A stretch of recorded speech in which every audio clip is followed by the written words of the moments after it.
Good evening. I'd like to call this regular meeting of the Jamestown Public School Board to order. It is Monday, October 20th, 2025, and we're in the Thompson Community Room at the middle school. I'd like to thank all those who've joined us tonight in the audience. Please join me in the Pledge of Allegiance.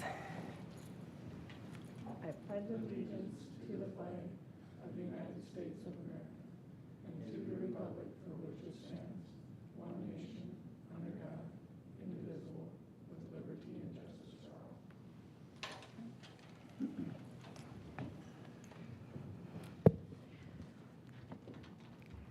Does anyone have any conflicts of interest to declare this evening? Any conflicts of interest? Any conflicts of interest? If not, moving on to school board norms. Owen, would you be willing to read the school board norms? Sure. The board developed norms are to share and respect opinions and speak with a united voice once a decision has been reached. Execute all duties of the school board in compliance with the North Dakota Century Code. Properly prepare for meetings. Commit to assessing board effectiveness and ensure high-quality governance for all stakeholders. Thank you, Owen. We have nothing under public communication. Moving on to the consent agenda. Would anyone like anything removed from the consent agenda for further discussion or any clarifications? If not, is there a motion? Move to approve the consent agenda. Motion by Jason. Second by Dan. We have a motion and a second to approve the consent agenda. Any discussion? Any discussion? Any discussion? If not, assuming roll call vote, all those in favor say aye. Aye. Opposed, same sign. Motion approved. Moving into our regular meeting, we have nothing under recognition. Under correspondence, we received a letter just informing us that Christy Grounds has completed the 61 credits needed for certification through the North Dakota School Business Manager Certification Program. She scored mastery in all the courses. Congratulations, Christy. And the program's highest designation. On behalf of the North Dakota School Business Manager Certification, we commend Christy for her dedication and accomplishments. And we also had a school board member recognized last week, Jason Rohr, and Dr. Luck will cover that more in his spotlight in the superintendent's report. So congrats to both of you. Under reports, we have a couple people from Student Council here tonight. So please come forward, and the microphone's right over there. State your name. Are you all coming forward or just one? Okay. Just one, okay. And go ahead and state your name and give us the information. Good. My name is Belle Schustrom. I am the Executive Board President for Student Council. First, I would just like to talk about homecoming a little bit. Really successful week. We had dress-up days, all the fun stuff like that. I heard a lot of positive feedback about the pep rally itself, and following the football game, we had the dance, and that broke attendance record with over 300 people. I heard even 350. So that was really successful for us. Also, breaking attendance record I want to touch on really quickly. FCA was a club that we've initiated more in the high school in the last 2 years. Last year we had only 10 members. This year we're going on 30. So that has more than doubled this year. And if there's no questions about that basic stuff, I was going to move on to peer-to-peer support program stuff. Jason? What is FCA? Fellowship of Christian Athletes. Sorry. Yeah. Any other questions from the board? Okay, go ahead, Belle. Okay. So peer-to-peer program, something that we are very excited to propose to you guys, has been in the running, at least in my mind, for a long time. It was one of my main campaign points when I thought about running for student council, specifically as executive board president. But just for a little summary for you guys, the peer-to-peer support program at Jamestown High School would be designed to promote inclusion, friendship, and mutual understanding between students with special needs and their general education peers. Although this program has already been approved in our coursebook offering, which in the third page of your little handout that I gave you guys is stated in there as well. Our proposal seeks to actually launch and strengthen this program underneath the student leadership of Student Council and the support of faculty and administration. The peer-to-peer program will pair student volunteers with special education students to participate in shared classroom activities, social events, and promote additional support that they may need. These partnerships aim to reduce the social isolation, increase empathy, and provide meaningful opportunities for students to learn from one another. Personally, I've had the privilege of working and volunteering in the special education department for the last 2 years. I spend 1 hour of my day there during third hour, and I work with the students one-on-one, everything like that. Firsthand, I've got to see the joy and talent and potential that all of those students have, along with having a brother with special needs, has really motivated me to bring this up to you guys. And I didn't know until this year that it was already approved in the course offering book, but I would really like to see it put into action. I know that my other student council board members share the same interest and commitment with McKenna Pettis and Ivy Cordell joining us here today just to represent, but we have 7 members that stepped up and said they were interested in helping with this program get rolling. The ones that are not here today, they're all sophomores, which is really promising because it shows that the program will be longer lasting and continue through their years as well. So that would be Miles Curtis, Annabelle Paulson, Claire Marker, and Riley Wolf. Having students of all grades will ensure the program continues for years to come. By starting the peer-to-peer program, we can make inclusion an active part of Jamestown High School's culture, one built on kindness, respect, and shared growth, where inclusion is not just encouraged, but lived out daily. The program itself would involve peer mentors being recruited through student council members and teachers, recommendation, also volunteer signups. Each mentor would be paired with one or more special education students depending on the need and availability that we would have, and the program would operate throughout the school year with participation tracked and supported by a staff advisor. Some activities that I personally think would be really important: eating lunch together. I eat lunch with one of our sophomore students every single day. It's such a joy to me, and I also just want to give these students an opportunity to meet more people and when I'm gone. You know, I really want them to have people when I'm gone as well. So I think this program would really give everybody an opportunity to step up like that and not. I didn't know that there would be an opportunity like this. I kind of went in and asked, you know, like, is there a way that I can volunteer with this, as where this would be promoted? They would also participate in classroom activities such as a joint Phi-Ed class would be interesting, and provide guidance between classes. This may include transport from the special education room to the choir room, or the special education room to the CTC, which our main teacher has to do every single day because we don't have enough paras, right?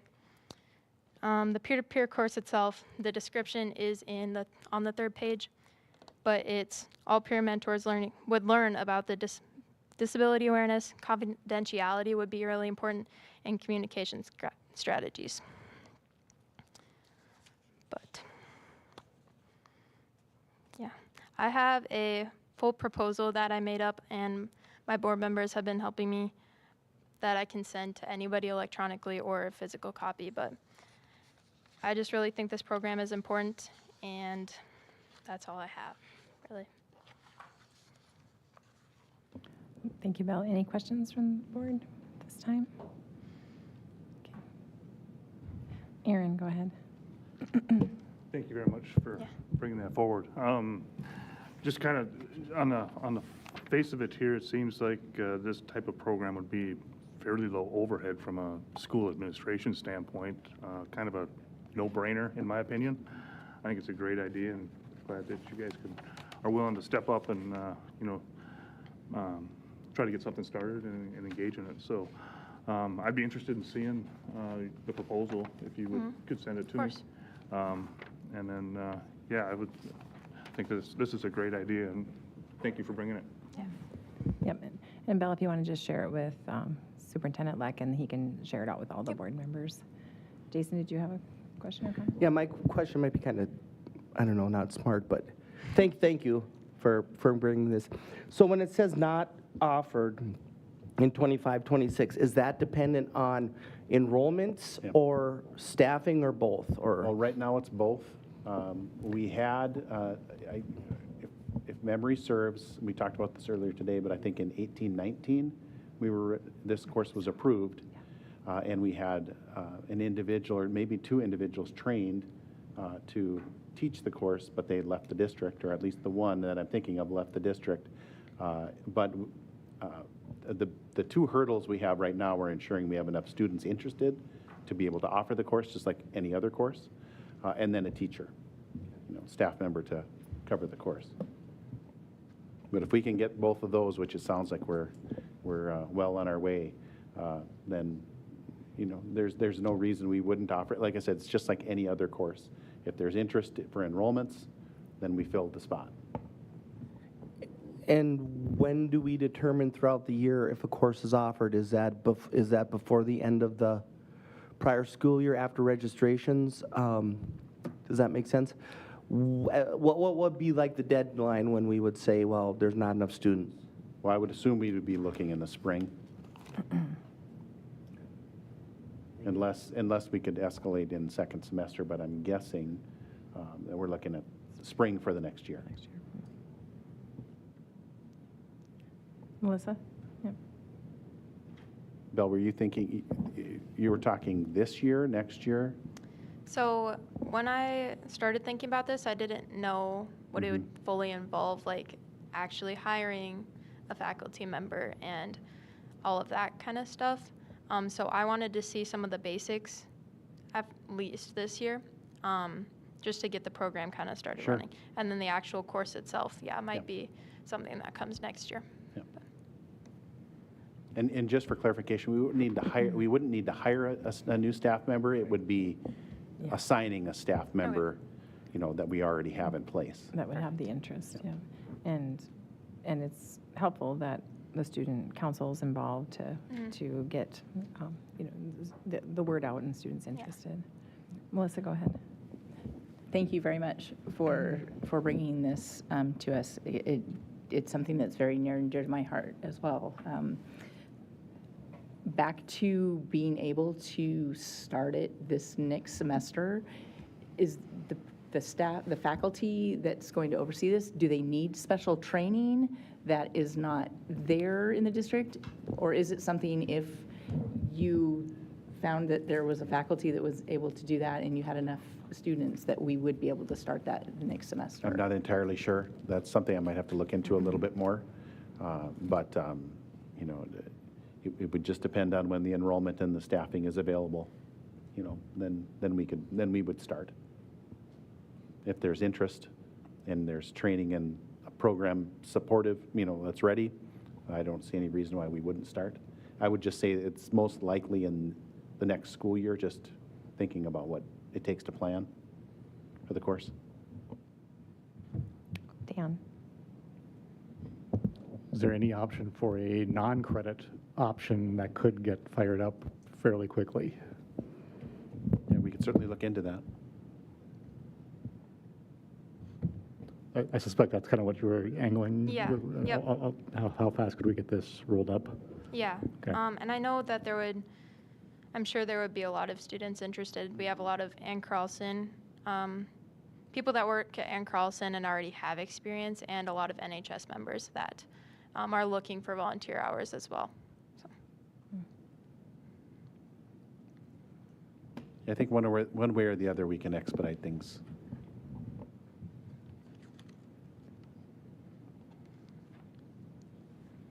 Any other questions from the board? Okay. Great. Thank you, Belle, for Thank you bringing guys so much. this forward. And good to hear that homecoming, we had great weather also, which is great, and that you've had a good participation and engagement from the student body. So thank you for your work. Thank you, guys. Moving on to our board education, educational competency replacement corps, we have Tracy Iliff and Sadie Leck.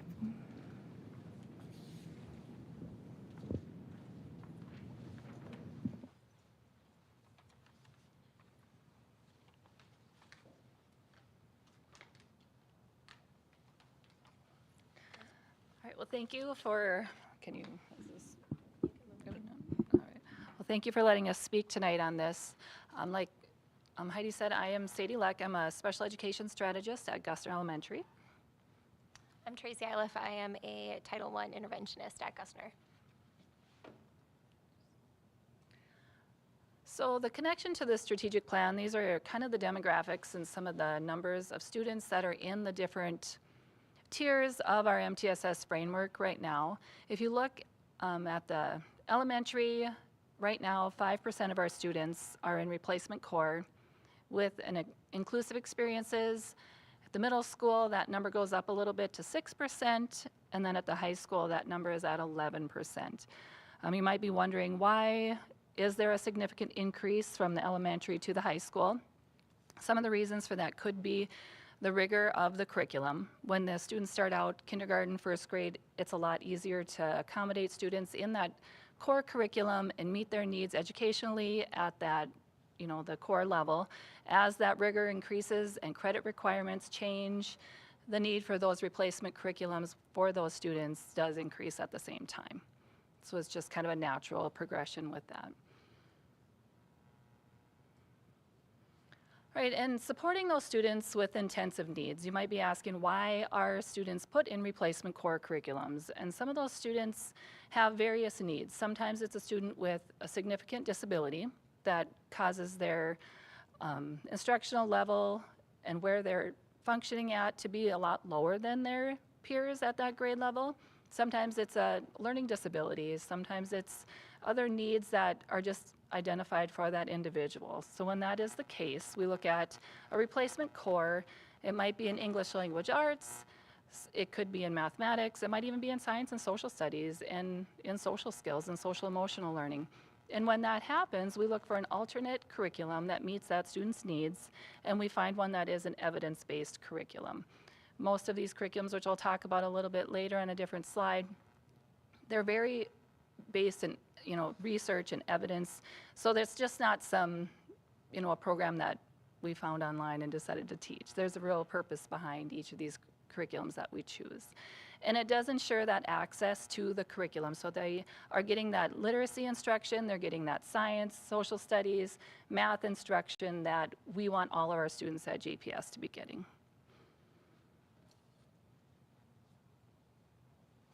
All right, what is replacement core? Sadie touched on this a little bit, but it is an alternative curriculum that would fully take place of the general education curriculum in that specific subject. It's designed for students with those significant gaps or persistent gaps. Those students typically, most often, are on an individual education plan or an IEP. And then that replacement core would be specifically related to those individual goals that are determined at the meeting for what the need is for the student. And like she said, it could be math, it could be reading, it could be science, social studies, social skills. It really is individualized, so it depends on what that student needs. Most often, these are done in smaller groups or even individual settings. Big purpose of the IEP is for it to be individualized, so whatever that need is. And then again, the focus, those foundational pieces, foundational literacy, numeracy, and then functional skills as needed. Funny that we're piggybacking off of the inclusive experiences here, because we also want to keep that at the elementary level. A lot of activities that take place. One, for example, when the artist comes in from the art center, those students get to be a part of that. If there is a special activity they are doing, science, social studies, usually we see that a little bit more, or if there's a specific reading activity that it's like, yeah, the teacher will voice, I want everybody to participate in that. So still providing those inclusive experiences as well. And then again, where does it fit into our framework? So these would be, it would be tier 3. So last meeting, Jada kind of touched on she had the visual of the different tiers. So this would be that very tip-top tier where we want to see the least percentage of students. Again, we're going to focus on the mastery of those foundational skills. We don't want to move on if they don't have the foundation. It'd be really hard to, I kind of referenced like swimming. You're not just going to dump somebody in there because this is where their peers might be performing. They need those foundation skills first. They might need to start at a lower level before we can transition to the next skill. And then again, balance with opportunities to be with their peers as much as possible, which takes a lot of coordination with all the teachers involved, general education teacher, PE teacher, special education teacher, really anybody who would be involved with a student, a really team approach. So some of the resources that we may use at the different levels and the different discipline areas, for English language arts, we use a variety of different programs, and that really is geared towards that individual need of the student. Like Tracy said, once a student reaches this level in our MTSS tiers, most of the time, not always, but most of the time that student is on an individualized education plan through special education. And then once that happens, you know, the name individualized, it's based on that student's needs, their strengths, their areas of need, their areas that they need to grow in. So it may be a program like Reading Mastery, which is a direct instruction. That is a program that's often taught one-on-one or in a very small group, and it's very explicit instruction in reading, whether it's in comprehension or reading fluency, those phonics skills. There's programs called Orton-Gillingham-based programs. You maybe have heard of this referenced with people who have dyslexia. It's a very phonemic sequencing program that talks about manipulating sounds and words really at that phoneme sound level. You know, so there's a variety of programs, and like I said, they're very specific to specific needs. Does that make sense? And in math, we have similar programs. And like I said before, these are evidence and research-based curriculums that we know have good results for students with very specific needs. So in math, Connecting Math Concepts is one. Number Worlds is one that we use at that very, lower elementary level. We have Trans Math, and then I know the middle school uses some different programs as well. I think Trans Math is one that they use at the middle school. Now when you look at like the high school level, when you're wanting some replacement core, that is where you might have some programs like, well, I don't want to say business math, but different programs, they might be on a different track for that alternate diploma. And some of those courses take the replacement of, Algebra 2 or those higher level math classes. We still want them to have those foundational math skills to be able to go on and enter the workforce and go on with their next plan. And then the other ones that meet different needs, we have a STAR curriculum that are more of the adaptive skills. News to You is a program that we use a lot at the middle school level, and it's a science and social studies based, and it uses current events. And then Zones of Regulation would be one that we use for that social emotional regulation and learning. Any questions on those? It's very specific stuff, I know, but okay. So an example of what this might look like for a student. So say you have a third grade student at one of the elementary schools, and they've started out kindergarten, maybe getting pulled out for services, what we would call Title I services, getting that little bit extra, that core plus more. And then maybe they, that wasn't enough, so they increased the time that they had that intervention. And so then by third grade, we've realized that, the student hasn't made adequate progress. We use our fast bridge testing, we progress monitor that student, we look at where is their progress related to their peers, and where is their progress on their trajectory for their own progress monitoring, goals. And we say, we need to have a different approach to their learning. So then we probably at that point have done a referral for special education, and that student goes through the referral and the assessment process to look at, do they have a disability that we can meet through our special education program? And if they do, then we move on to that individualized education plan, and that's where we would identify a replacement core. Now, there are times that these students are not on an IEP, and they may need that replacement core because they didn't have that instruction or they didn't respond to the instruction but don't have an underlying disability that we can provide them special education services. So say they come out for their English language arts. They might come to the resource room, and I would teach them, say, Reading Mastery, and we do an alternate writing program.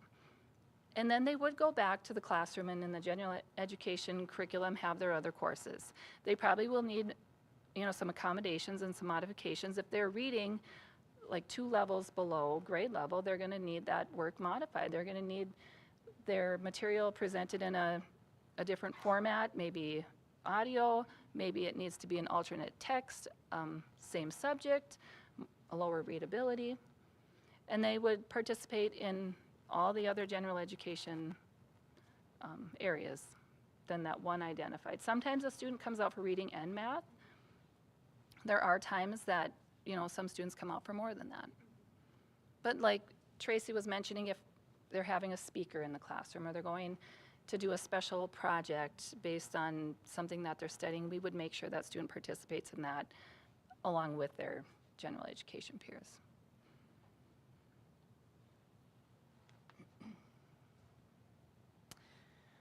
All right, so looking at how it kind of aligns with SBL and the Core Plus More. So how do general ed teachers, title, special education teachers, how do we all work together to serve that student? I talked briefly that obviously it's a lot of conversation, it's a lot of communication. But again, if they're following the pathway, Sadie touched on this, if we feel that those interventions are not meeting the student needs, that's when we would consider the special education referral. And then once they are at the level of needing that replacement core programming, that's when it kind of shifts. And those goals aren't necessarily grade level based. When you create the IEP goal, it has to align with a grade level standard, but more times than not, it's gonna work on the foundational skill, meaning like a level 1 or a level 2. So then when that's reported out, their progress reports are gonna be pretty specific about that skill and how they're progressing towards the grade level standard itself. And these main takeaways, I think we touched on all of these pretty well. Any questions?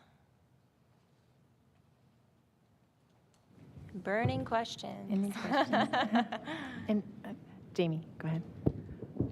So how long generally, like, say you have a kindergartner, or someone who comes in at kindergarten level, and you are starting to realize that this kiddo might need some extra help, how long does that process generally take from we've noticed to we're in Core Plus More, or we're working on a, reading mastery or a specific program?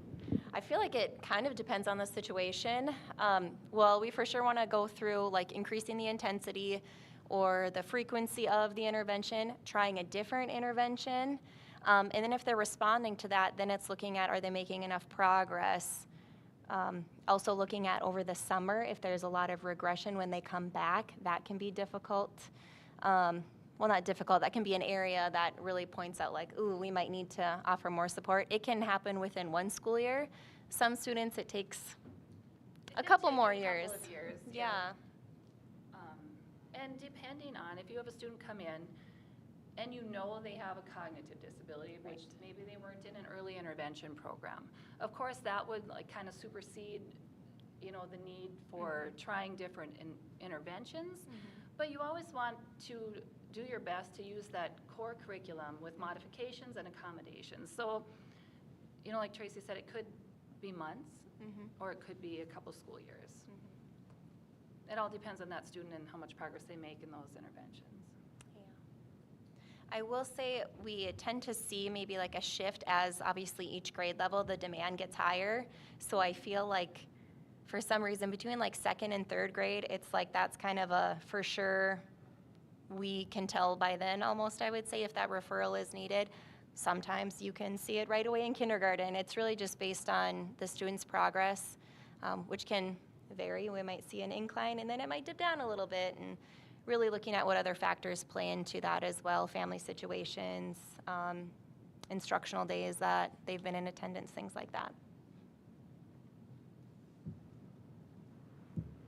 Any other questions? Yep, go ahead, Jacob. So this is really good that our student council members were here earlier.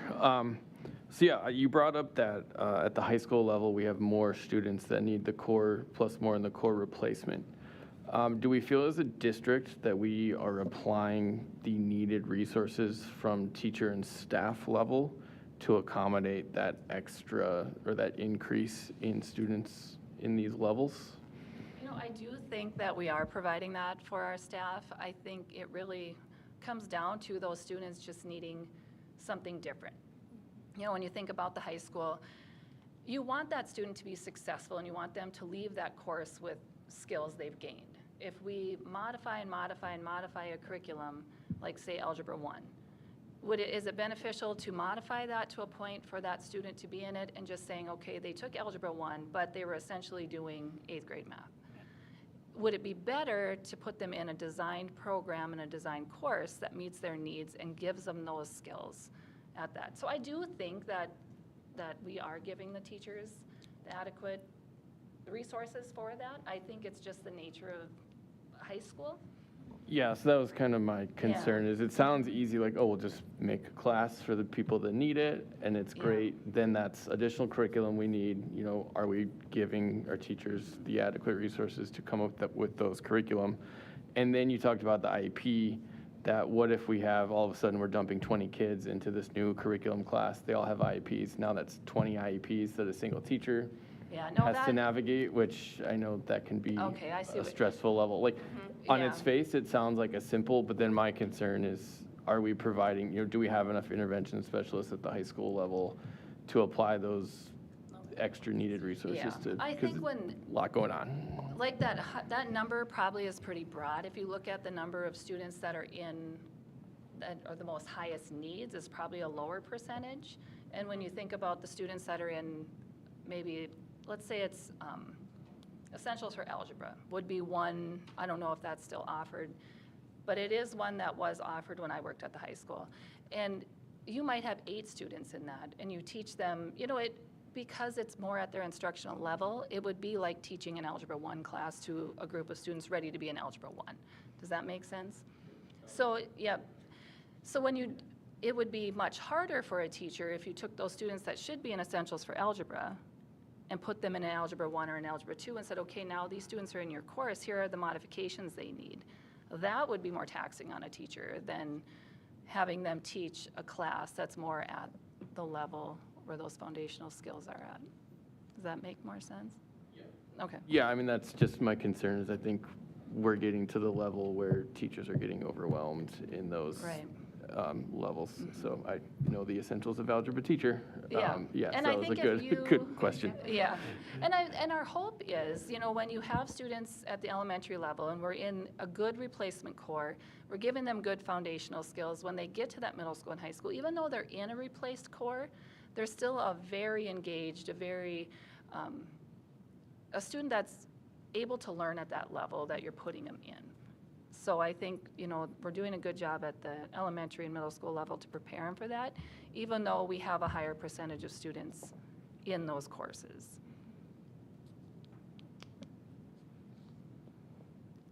Any other questions from the board this time? Okay.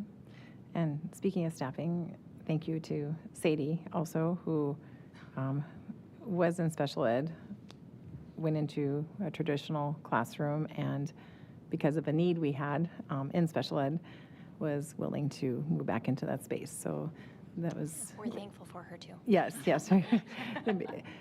Because we do need those positions filled, and you know, for our district to be able to do these kinds of things, even thinking about the peer mentoring. I mean, you know, it's an area that we need staffing in, and so thank you for being willing to do that. Anything else from the rest of the board? Okay. If not, then we're going to move on. Thank you. If not, we're going to move on to our strategic plan progress monitoring dashboard, strategic focus 4.1, participation in core instruction.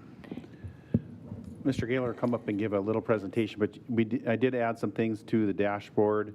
Just a reminder with this particular goal that this is a one we assess annually, but our ultimate goal is in 2030. I did mark that as goal on track, although as you'll see, some of the data supports that we haven't quite met those targets. And there's some rationale and understanding that I think is necessary around those too. But Mr. Gaylor will have we'll follow up with that as well. Sure. Thank you, Dr. Leck. And I think that you guys have spent the last couple of meetings learning a little bit of the context that goes into this goal, and maybe have an appreciation for how complex this particular goal is. It seems straightforward because we're just looking at those numbers and percentages that kind of reflect a healthy system, and that's where that goal is driven from, is what does, if we were truly serving kids in a ideal MTSS system. 80% would be in core, 15% in core plus more, and 5% in replacement core. What becomes complicated is that each level is a little bit different in their approach to that.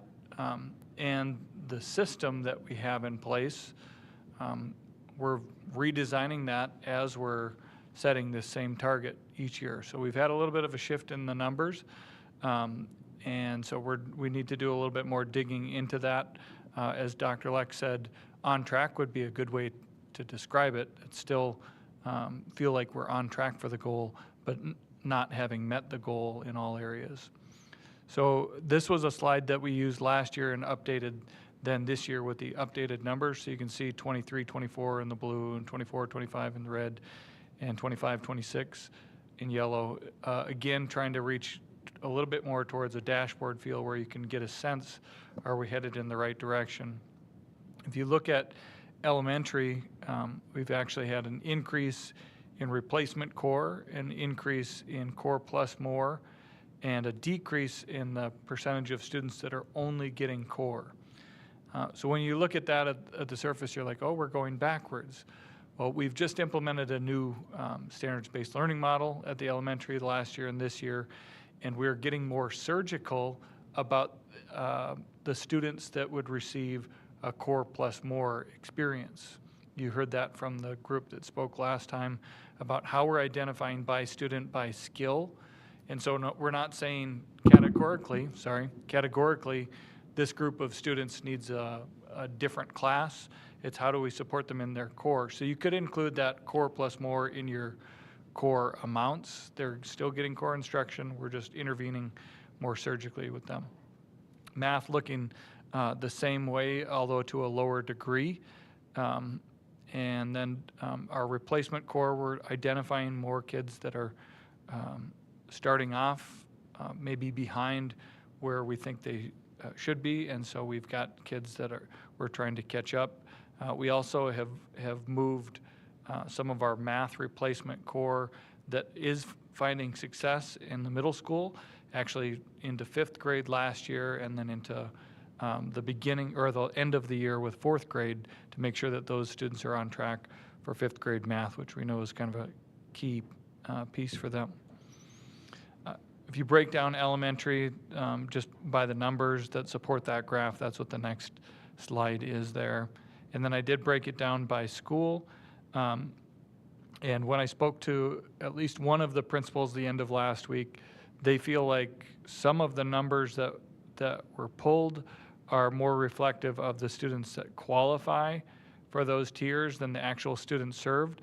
So I do feel like I need to verify those as well. We have a principals meeting tomorrow, so I want to ask that question to make sure that we're tracking on the same question, I guess, which is how many kids are actually being served in those tiers, not how many kids qualify. The title teachers were really helpful in helping to gather that data and had it, instantaneously available. So it's real that they're taking your strategic goal very seriously and monitoring that, both as part of the title process and because we're monitoring it here as well. Middle school, an increase in ELA replacement, and a big class come in from 5th grade into 6th grade that makes up for some of that difference.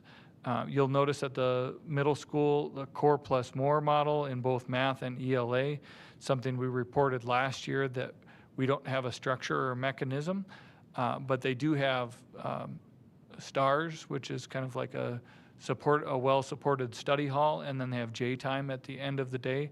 So theirs looks different. We don't have a categorical core plus more class that's scheduled, and that's something that I think we need to think about systemically as well. High school, similar situation. High school actually trending towards more kids in core. One of the challenges that we have at the high school level with credit bearing and transcripts and university admissions is making sure that we're always monitoring how do we make sure that we're opening doors for students and not closing doors. And in some cases, if a student gets on a math pathway that doesn't get them to Algebra 2, or if a student gets into a replacement core English class, those are not always meeting university admissions requirements. That's not to say that they couldn't take an additional credit, or they might have to start at a remedial level at the college level. But I think that there's some of that at play in the decision-making that goes into, are we intervening and getting kids the skills they need, or are we building a transcript that opens a door for them for the next level? Similar to the middle school, the Core Plus More model, although we have in place for the English department at the high school, we don't have that option set up yet for the math department. The math department does do some, I guess you could call, intervention or support for kids if they, let's say they have a course failure, and then they would go to summer school. They're not repeating the entire course. They're working just on the competencies that they haven't shown mastery in. And so, that's a pretty surgical level for a high school to be able to go back and say, well, here's the skills that you're still missing. We're going to work on those skills to replace that course credit. So takeaways, I think we're on our way at the elementary to a more precise model of intervention, even though the numbers get a little bit more complex. One of the things that I think we need to do, just hearing the last couple of presentations from teachers again, is how do we build a team support model or leverage where that's being successful in different schools, so that our core instructors are as in tune to the student needs as maybe the title instructors. I think that's something we need to continue to discuss administratively, and then figure out what's a better structure or system that supports that. And then high school and middle school, one thing that we could do is analyze our scheduling to see, are there ways that we could be intervening Core Plus More, so kids are still getting that core experience on grade level standards work, but then they're also getting the Plus More specific to math and reading that they might need, just because those are skills that we know are gateway types of skills. So overall, elementary goal by the numbers not met, but possibly a little bit misaligned. Just a note for future strategic planning. I'm not sure if I have a good idea, if I wrap my head around how we could do that differently to meet that complexity. And then as middle school, we're needing to look at schedules. That again has not been met. High school, the goal was met, but I think that there's probably scheduling things that are at play with how kids are selecting courses and opting out of those replacement courses at the high school level. So with that, I stand for any questions the board might have. Any questions from the board? Go ahead, Jamie. Just to get some clarity on like the numbers that you feel it might be a little off on the elementary level. Yeah. What if these are reflecting kids that maybe qualify but aren't served in that? And why wouldn't we be serving them if they qualify? I guess that's my question. Yeah, so great question. So it's only one of the principals that I talked to that said, in the fall, we do a benchmark screening. And so that screening result will give us a list of kids that might be below the 20th percentile for Tier 3 math, they'd be qualified for the replacement core. But they know that student actually has the skills for success. They maybe just didn't test well in that case. And so the numbers that we're actually serving might be different, was the information I got. So I need to dig into that with all the principals to say that same question, if we're not serving them, how are we making that determination? And then what can we report that's more accurate? Other questions? Same question? Okay, good. All right. It's all in progress here, right? As we get the data and Yeah, so and forth, we didn't, Yep. we could. update those numbers and bring it back to, I Yep. mean, I don't know what. Another time. Any other questions? So we have strategic focus 4.1, participation in core instruction. Is there a motion to approve? Motion by Melissa.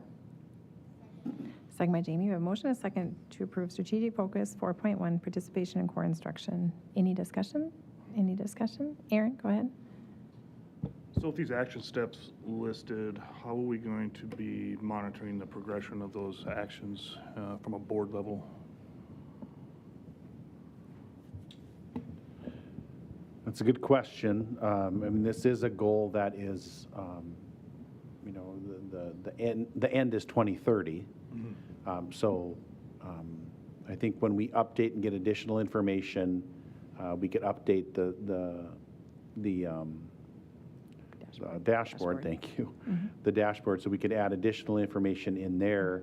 Are you wanting or asking or be suggesting that we could have another progress monitor report later on in the year to see how these are going? Like I said, this is a long-term goal. It's a 2030 goal. I guess I was just looking at this, so in the dashboard, in that spreadsheet, there's separate tabs in there for, that kind of is intended to carry the details. Yep.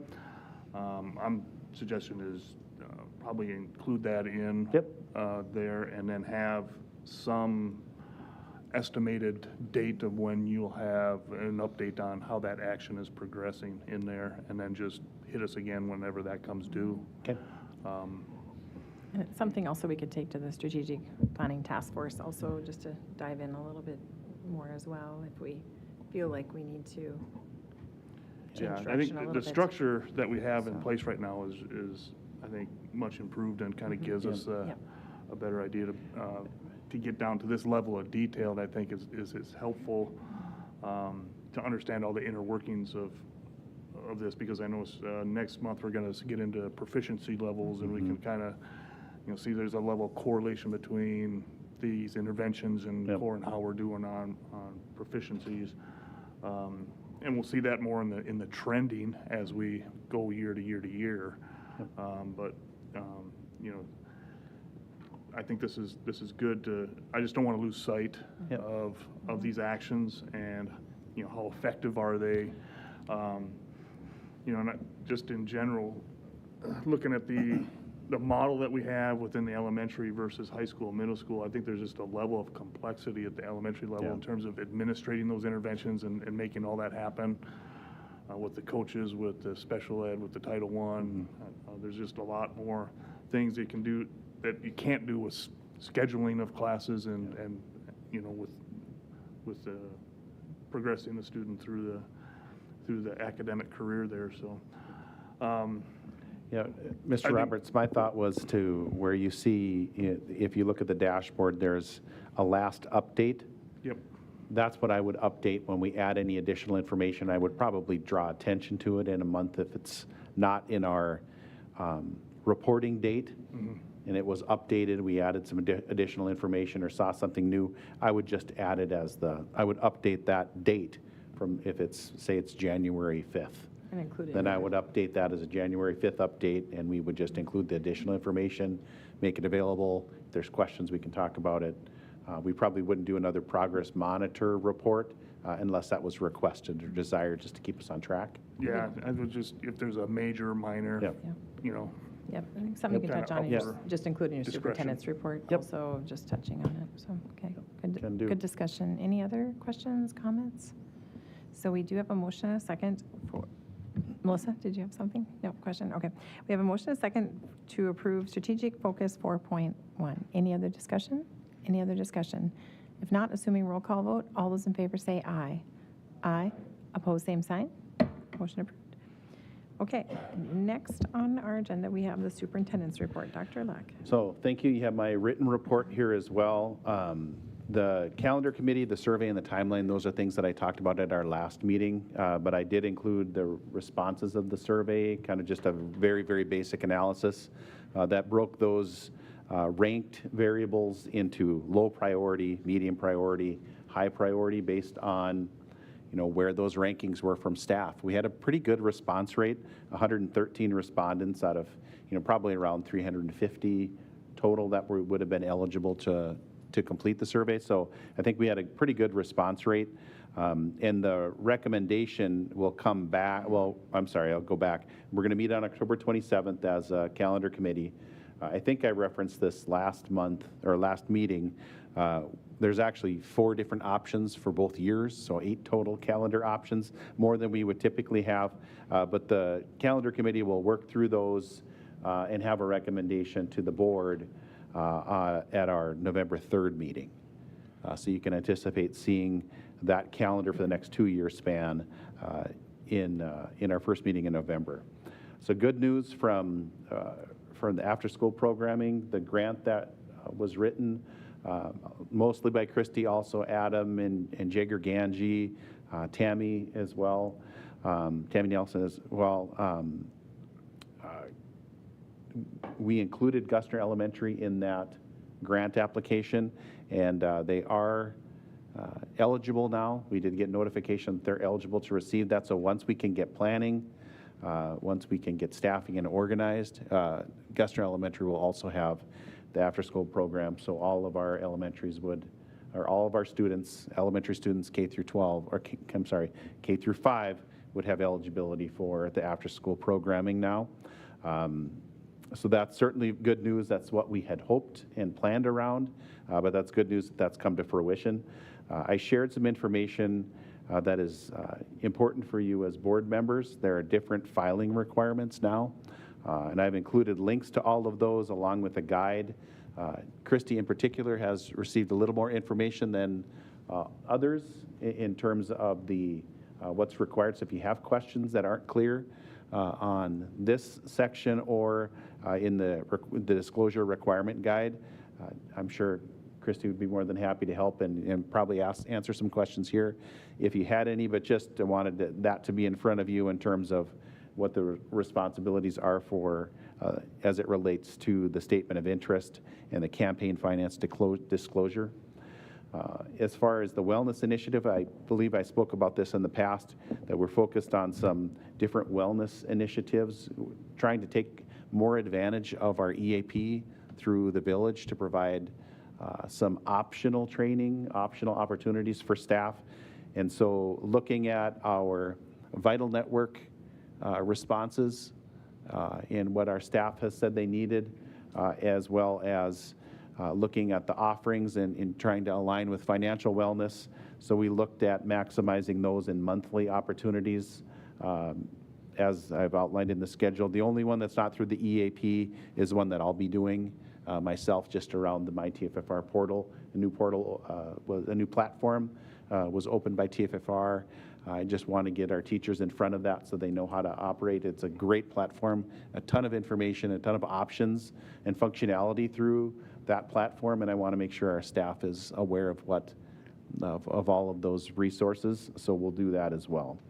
I included the SEC usage report. The SEC, for those that may not be familiar, that's a cooperative, so that's 40+ school districts working together, leveraging ourselves through SEEK. Ours is the Southeast Education Cooperative. We've mostly taken advantage of training that aligns with our strategic plan. We haven't really taken any other opportunities. We know that our staff is busy, so we want to keep very focused on our PD that aligns with our strategic plan. There's other services that we've taken advantage of, specifically Medicaid billing. It's a great opportunity. We have seen, this has been years in the making, but every year we are able to access far more in Medicaid, or bill more to Medicaid than we would have been in the past, and that's certainly a cost savings, but there's generating revenue that we wouldn't have been able to in the past, and that's been a great program. Other things we've done with Frontline, that is our HR management. Title III, that is our EL consortium that funnels through SEEK. In Choice Ready dashboards, you saw some board education last year on the Choice Ready dashboards that People can access to see if their students are on track. The students and families can log into to see their progression towards being choice ready. And that's really important when you think about the North Dakota State Scholarship, because those align to the same thing. So the last thing that I had is just a recognition, and Dr. Larson referenced this already, but just congratulations to Mr. Rohr, earning a Veteran Board Member with Distinction Award through the North Dakota School Boards Association Service Program. That is a pretty prescribed process. You get assigned points for all of the different activities that you're in, trainings that you're in, responsibilities you complete as a board member, those things that are done for North Dakota School Boards Association. So, you know, whether that is on the board or committees or serving on the NDSBA board, I know that Mr. Rohr serves on government affairs and ballot counting, that doesn't say county, ballot counting committees. So just a recognition of a job well done. So with that, I would stand for questions. Any questions for Dr. Luck? All right. If not, moving on for the rest of our agenda, we have nothing under old business, under new business, nothing under activities, buildings and grounds, curriculum assessment, instruction. Under finance, you'll find the review of general fund balance and monthly financial reports for your information. Any questions for Christy at this time? Okay. Nothing under operations. Under personnel, note that in your drive there is a superintendent evaluation timeline, and so we want to complete that this week, and then I will meet with Dr. Luck next week. Under policy and procedures, so we have 5 policies. 2 of them, one has one attachment, and then there's several others. How would the board like to proceed with this section? I did have a question about the Yes. first policy, Go so I ahead. don't know Yep. if we want to Yep, pull go that ahead out. and Yeah, so the teacher grievance policy, we've indicated, I don't know what it was changed from, that there's 30 days to apply a grievance. How did we come up with that number? So that's the School Boards Association. In the past, that was 10. Okay. So okay. this is actually an expansion of what existed before. Okay, my concern was even the 30 was a little short, Yeah. so if we're at 30. we'll- Previously was yeah. 10, yeah. Yeah, just based on all the other things below, I was like, that's still a short timeline in my opinion, Yeah, so, it okay. could. Any other questions? Would you like to do all of them at one time, or are there other questions for pull-out to get clarification? Good to go? Okay. So I'll read through them one time. We have number 1, second reading of policy DGAA, teacher grievance procedure. Number 2, amended policy GABC, sex education, with the attached review of GABC-E, sex education law. 3, first reading of policy GABE, human trafficking and exploitation prevention and awareness education. Number 4, amended policy ACBD, school medication program. Number 5, first reading of ACBD-AR, school medication program regulations. And now these are the attachments. A, review of amended ACBD-E1, school medication provider opt-out or opt-in and verification of eligibility form. B, review of amended ACBD-E2, authorization, parental consent for school to provide medication or student to self-administer medication. C, review of ACBD-E3, medication check-in form. D, review of ACBD-E4, record of over-the-counter medication. E, review of ACBD-E5, records of controlled medication. F, review of ACBD-E6, medication incident report. G, review of ACBD-E7, medication pickup notice. H, review of ACBD-E8, medication disposal/destruction log. Is there a motion?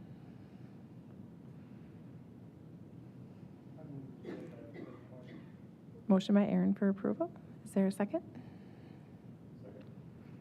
Is it Dan? Second by Dan. We have a motion, a second. Any discussion or more clarifications? Any discussion? If not, assuming roll call vote, all those in favor say aye. Aye. Opposed, same sign. Motion approved. Number 8, under tuition, we have approval of 2025 to 2026 tuition agreements, number 1 Montpelier, number 2 Pingree Buchanan. Is there a motion? Motion by Jamie. Second by Melissa. We have a motion, a second for approval of 2025 to 2026 tuition agreements, Montpelier 1, number 2 Pingree Buchanan. Any discussion? Any discussion? If not, assuming roll call vote, all those in favor say aye. Aye. Opposed, same sign. Motion approved. Nothing under other. Does anyone have items for future agenda? If at any time, please let Dr. Luck or myself know. Under meetings to be scheduled, we have the District Improvement Committee meeting Thursday, October 30th, 2025 at 3:30 p.m. in the high school library. The next school board meeting is on Monday, November 3rd, 2025 at 5:30 p.m. in the Thompson Room in the middle school. Any other meetings that we're missing right now? Yeah. Finance, strategic planning, facilities, anything that we're missing? Okay. If not, your monthly superintendent evaluation is Section 4, Curriculum and Student Support Services, and Section 6, Operations and Resource Management. There being no further business before the board, this meeting is adjourned. Thank you.